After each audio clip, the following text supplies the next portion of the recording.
पहलगाम हमले से पूरी दुनिया स्तब्ध है। घाटी में धर्म के नाम पर मौत के घाट उतारे गए पर्यटकों की सब एक सुर में निंदा कर रहे हैं। 22 अप्रैल को जम्मू कश्मीर के पहलगाम में 26 सैलानियों की हत्या के बाद सरकार एक्शन में है।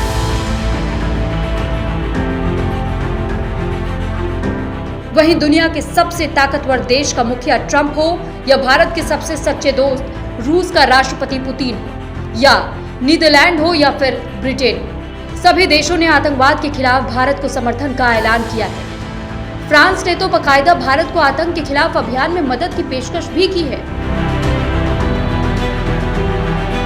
ये पहला मौका नहीं है जब आतंकियों ने बेगुनाहों के खून से घाटी को लाल करने की हिमाकत की।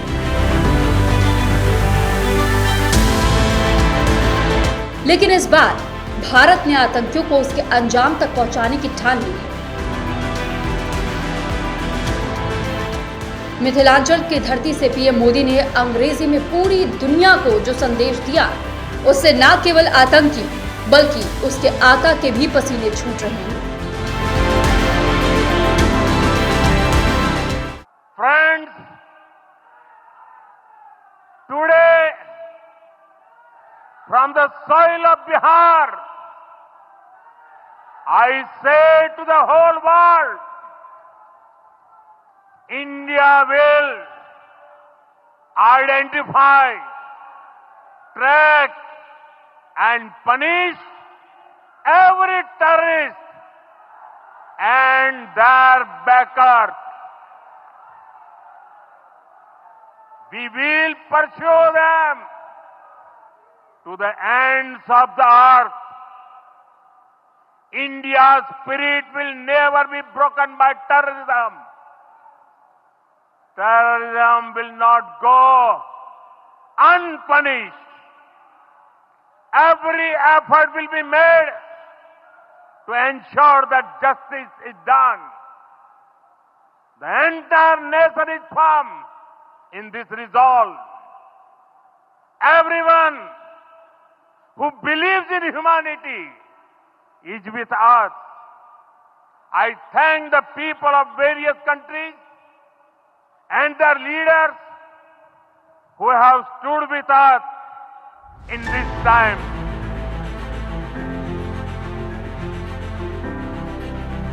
श्रीनगर से लेकर दिल्ली तक पहलगाम हमले को लेकर पूरा देश एकजुट है।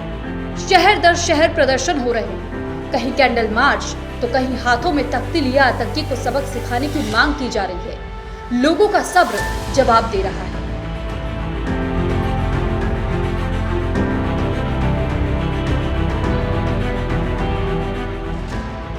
पहलगाम हमले के 2 दिन बाद सरकार ने सर्वदलीय बैठक बुलाई। संसद भवन में रक्षा मंत्री राजनाथ सिंह की अगुवाई में हुई बैठक में गृह मंत्री अमित शाह, विदेश मंत्री एस जयशंकर, वित्त मंत्री निर्मला सीतारमण के साथ केंद्र सरकार के वरिष्ठ मंत्रियों ने हिस्सा लिया। सरकार की ओर से बुलाई गई ऑल पार्टी मीटिंग में लोकसभा में नेता प्रतिपक्ष राहुल गांधी, राज्यसभा में नेता प्रतिपक्ष और कांग्रेस अध्यक्ष मल्लिकार्जुन खड़गे समेत तमाम विपक्षी दलों ने हिस्सा लिया।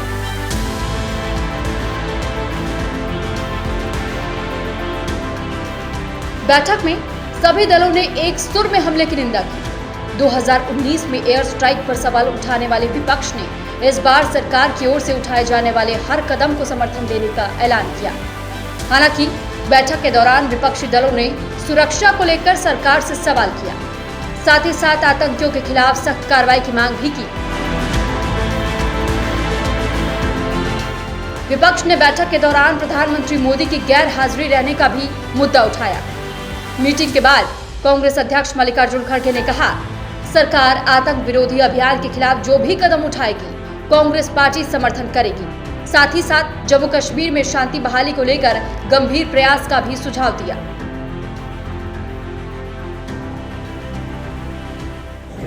ऑल पार्टी के साथ हुई, जो राजनाथ सिंह जी ने प्रिसाइड किया, अमित शाह जी भी वहाँ थे। हमने सब लोगों ने मिलके जो पहलगाम में इंसिडेंट हुआ है उसको सभी लोगों ने कंडेम किया।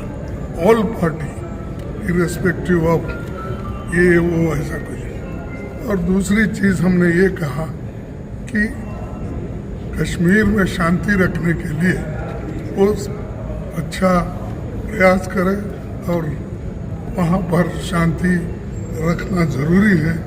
ये बात उनके सामने हमने रखा और उन्होंने ये कहा कि सभी एक्शन ले लेंगे।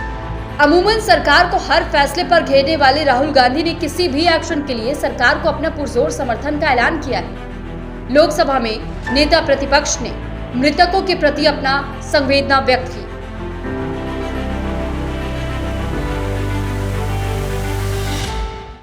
यूनिफॉर्मली कंडेम किया है सबने जो हुआ है और पूरी सपोर्ट किया ऑपोजिशन ने सरकार को कोई भी एक्शन नहीं।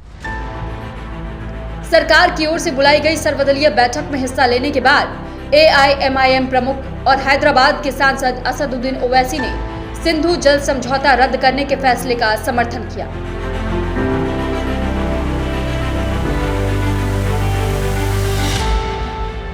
लेकिन पानी के भंडारण को लेकर चिंता भी व्यक्त की। साथ ही घटनास्थल पर CRPF की तैनाती और सुरक्षा टीम की देरी से पहुंचने पर भी सवाल उठाए। इस दौरान उन्होंने आतंकवाद को पनाह देने वाले देशों के खिलाफ कठोर कार्रवाई की मांग की है।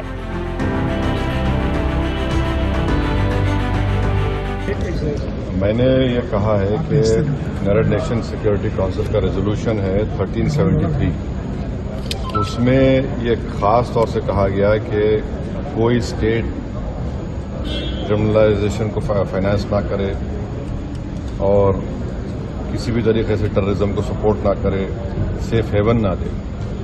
तो पाकिस्तान बरसों से इस रेजोल्यूशन 1373 का वायलेशन कर रहा है। दूसरा, अगर आप यूनाइटेड नेशन का आर्टिकल 51 पढ़ेंगे, ये हम किसी स्टेट को दूसरे स्टेट के खिलाफ सेल्फ डिफेंस में एक्शन लेने का इख्तियार देता है और उसमें एक वर्ड है बेलिजेंट रिप्राइजल्स, इसको हम इस्तेमाल करना चाहिए, मैंने कहा। और तीसरा ये कि हमारे संविधान में आर्टिकल 355 है जो ये कहता है कि यूनियन पर एक ड्यूटी है एक्सटर्नल एग्रेशन से स्टेट्स को बचाने के लिए। तो ये तीनों चीजें हैं सरकार के सामने और वो जो मुनासिब समझते हैं इन टेररिस्ट ग्रुप के खिलाफ, जिस देश में इन टेररिस्ट ग्रुप को पनाह दी जा रही है, मदद दी जा रही है, उनको भी ताकत दी जा रही है, उनके खिलाफ एक्शन ले सकते हैं। चौथी बात यह है कि इंटरनेशनल लॉ इस बात की इजाजत देता है कि हम नेवल और एयर ब्लॉकेट करें पाकिस्तान के सेल्फ डिफेंस में और सैंक्शंस लगाएं पाकिस्तान के ऊपर, खास तौर से आर्म्स सेल्स में। इसके बाद मैंने ये कहा कि वहां पर मेडोज में आखिर क्यों CRPF नहीं थी वहां पर, क्योंकि मैंने पूछा है कि जनवरी में CRPF के 2 यूनिट को हटा लिया गया था वहां से। उसी सिलसिले में मैंने ये भी पूछा कि क्विक रिएक्शन टीम को 1 घंटा लगा ऊपर पहुंचने के लिए, जब तक ये पूरे शयातीन, ये तमाम जालिम लोग वहां पर मजहब पूछकर गोली मारते रहे। और 2000 में वहां पर एक नुनवान कैंप है पहलगाम में, वहां पर भी 30 यात्रियों को मारा गया था और उसमें एक कमेटी बनाई गई थी लेफ्टिनेंट जनरल JS मुखर्जी की, उसका रिपोर्ट का क्या हुआ। तो ये सब बातें हमने कही हैं और हम उम्मीद करते हैं कि साथ ही साथ मैंने ये भी कहा कि कश्मीरियों के खिलाफ और कश्मीरी स्टूडेंट्स के खिलाफ जो झूठा प्रोपेगेंडा किया जा रहा है वो रुकना चाहिए। और अगर लोग सोशल मीडिया में या टीवी चैनल के कोई एंकर्स हैं, ये भी मैंने कहा, अगर वो हिंदू मुसलमान नफरत में इजाफा करेंगे तो वो लश्कर तैयबा मुस्कुराएगा उनके ऊपर, पाकिस्तान मुस्कुराएगा उनके ऊपर। आप इस तरह से किसी एक समुदाय को जो इस बाइज्जत इस मुल्क के शहरी हैं और मुसलमानों का इससे कोई ताल्लुक है ना कभी रहेगा, यकीनन हम मान रहे कि इन दहशतगर्दों ने किसी का रिलीजन पूछकर उनकी जान ली, वो कंडेमनेबल है, मेरे पास तो अल्फाज भी नहीं है। मगर अगर आप उसके जवाब में अगर यह करेंगे तो फिर हम उन लोगों को ताकत बख्श देंगे जो इन्होंने इस तरह का टेररिज्म किया। सरकार ने भी माना है कि सुरक्षा में कहीं न कहीं चूक हुई है। बैठक के बाद जानकारी देते हुए संसदीय कार्य मंत्री किरेन रिजिजू ने बताया कि सब कुछ सही होते हुए भी एक चूक हुई है।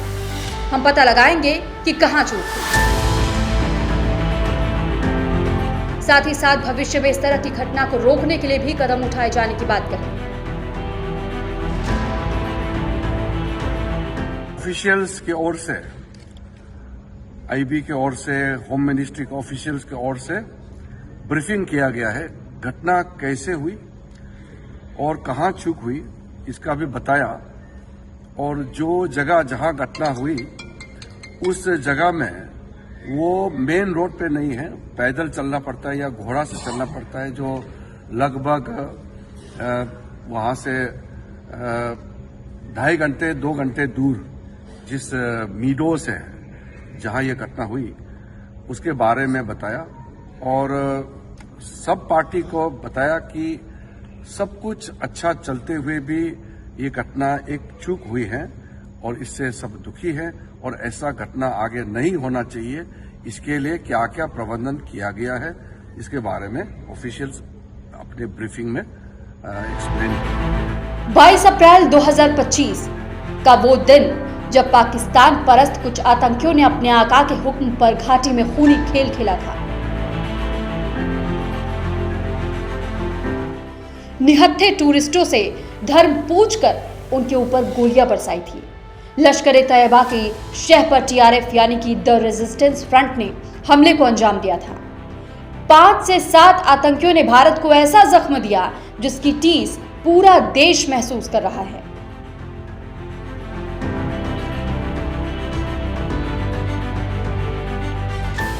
टीआरएफ के इतिहास की बात करें तो टीआरएफ का पूरा नाम द रेजिस्टेंस फ्रंट है।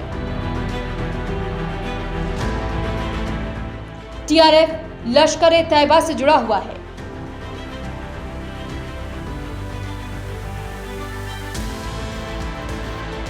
अप्रैल 2020 केरल में 5 जवानों की हत्या, फरवरी 2021 श्रीनगर में 2 पुलिस वालों की हत्या,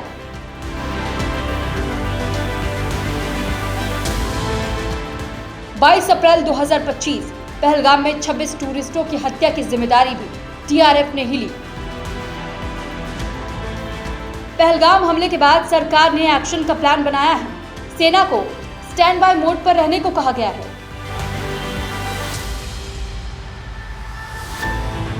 इस सब के बीच वायुसेना ने अभ्यास शुरू कर दिया है। एक्सरसाइज आक्रमण के तहत पहाड़ी और जमीन लक्ष्यों पर हवाई हमलों का अभ्यास किया जा रहा है। लक्ष्यों को निशाना बनाया जा रहा है।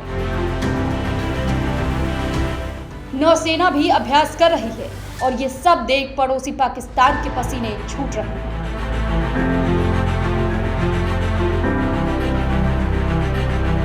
अत्याधुनिक तकनीक से लैस फाइटर जेट्स युद्ध अभ्यास,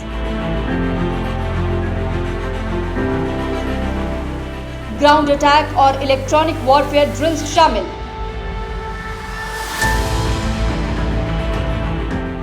आईएएफ के टॉप गन पायलट्स अभ्यास में शामिल हैं। लंबी दूरी की उड़ानों में सटीक बमबारी का अभ्यास, गहराई तक स्ट्राइक की क्षमता को उधार दिया जा रहा है।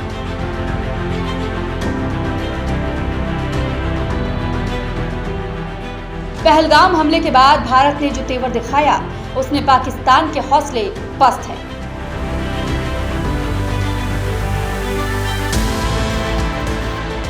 मंथन का दौर चल रहा है। कभी मंत्रियों के साथ तो कभी सेना के साथ शहबाज शरीफ मीटिंग कर रहे हैं। पाकिस्तान के विदेश मंत्री ने अपना बांग्लादेश का दौरा रद्द कर दिया है। इस सब के इधर डरे हुए शरीफ सरकार के मंत्री बयान दे रहे हैं, गीदड़ भपके दिखा रहे हैं। लेकिन सच्चाई तो यह है कि भारत के तेवर ने पहले से कंगाल पाकिस्तान को दिन में तारे दिखा दिए। भारत ने इस बार आतंकिस्तान की कमर तोड़ने की ठान ली है। यही वजह है कि इस बार सर्जिकल स्ट्राइक से पहले डिजिटल स्ट्राइक की गई है। पहली बार भारत सरकार ने सिंधु समझौते को रद्द करने का फैसला किया। इस फैसले के बाद पाकिस्तान आने वाले समय में बूंद बूंद पानी को तरस जाएगा। यही वजह है कि पीएम शहबाज शरीफ की अध्यक्षता में नेशनल सिक्योरिटी कमेटी की बैठक में सिंधु जल समझौते को रद्द करने के भारत के फैसले को युद्ध के तौर पर लेने का फैसला लिया गया है।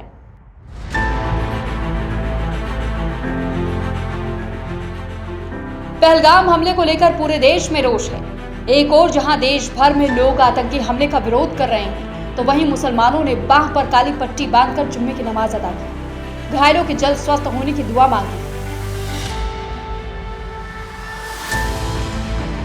सब यूनाइटेड है दहशतगर्दों के खिलाफ और दहशतगर्दी के खिलाफ। ये रेजोल्यूशन है क्योंकि इस दुख की घड़ी में हम उन 27 लोगों के और उनके परिवार के साथ हैं जिन्होंने अपने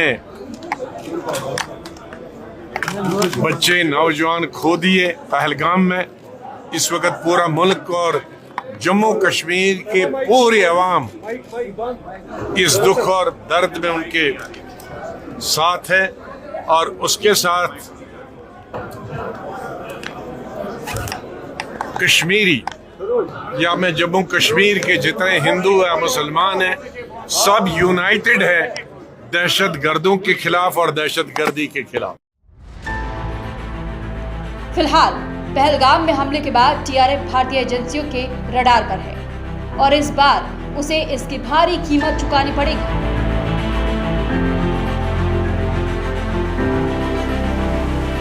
चाहे वो भारत के किसी भी कोने पर हो, उसे जहन्नुम भेजने का प्लान बना लिया गया है।